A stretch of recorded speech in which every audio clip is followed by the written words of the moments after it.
Hello and welcome to my analysis of my interview with a person from the older generation. And I decided to interview my mum for this piece of work, and I thought I knew exactly what she was going to answer to these questions, as I know her pretty well, but I was actually fairly surprised at what she said, because I had already formed opinions on the questions that I was going to ask, based on just my knowledge, and also looking at Metamorphosis, the play that I'm doing. That's influenced my opinions quite a lot. But the first question that I asked was, do you think that our choices are truly free, or are they influenced by factors beyond our control? And so it's basically a question of free will versus environmental. And I thought that she would say it's free will. It's very much up to a person how they behave and what they do.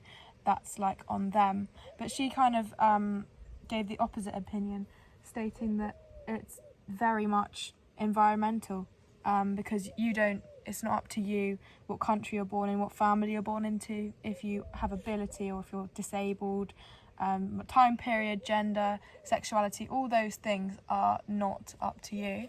So if you think about it, it is pretty obvious that it's a mix between the two, because looking at Metamorphosis, I saw that many characters make decisions based on their personal desires, and then that kind of feeds back into the idea of free will, their personal desires, and they're only carried out these actions on their personal desires because they've made that decision to. But then if you go even deeper and you ask yourself, well, why have they made that decision? Why do they want this and why do they want that? And it's all because of environmental. Maybe they didn't have something growing up as a child, that's environmental. Maybe they're lacking in something else, that's environmental. So it's very interesting actually, and it's made me kind of question, not my opinions necessarily, but it's made me a lot more open-minded to the characters and why they are the way they are and why they're acting in such specific ways. And then the next question that I asked my mum was, do you believe in the concept of karma or divine retribution for hubristic behaviour? And this was very interesting, because my mum said that hubris in our culture is rewarded.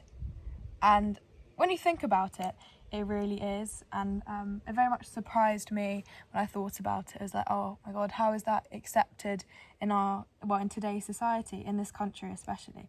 And she gave the example of our past leaders such as Boris Johnson, who made promises and lied to the entire country and blah blah blah, but then was by some people praised for this behaviour, and then also he was voted back in.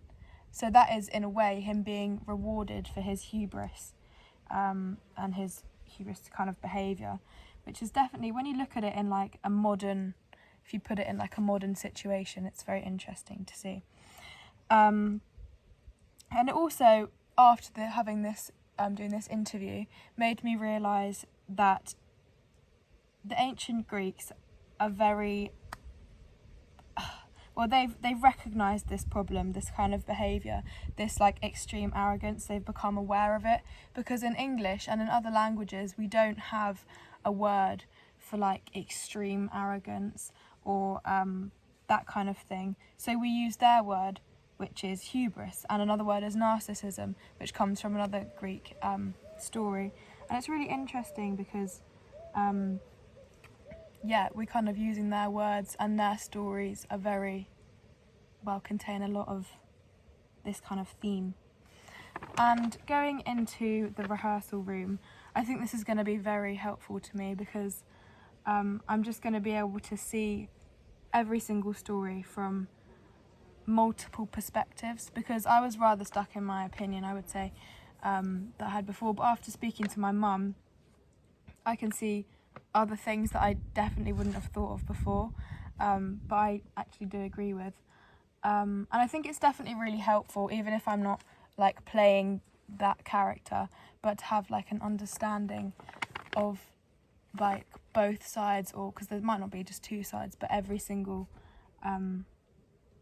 that kind of thought that could go into it. And also it's really interesting to understand what the writers thought when they were like writing these stories. And yeah, it's just really interesting to think about every single side of it, not just one. So yeah, I would say not to be so narrow-minded is definitely what I'm going to take into my rehearsal room and what I've learnt from this interview process. Thank you very much for listening.